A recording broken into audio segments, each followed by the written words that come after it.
going to say, hi YouTube, this is the baby's heartbeat at 12 and a half weeks, and you want to use quite a lot of gel and go low down.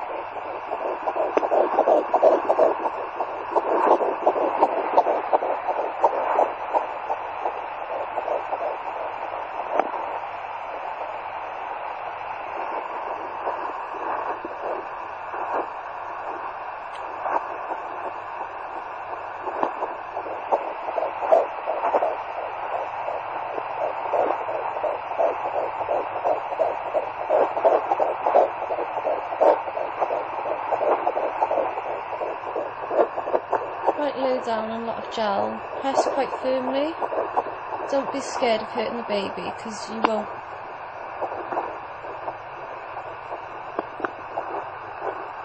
Can't get a very good.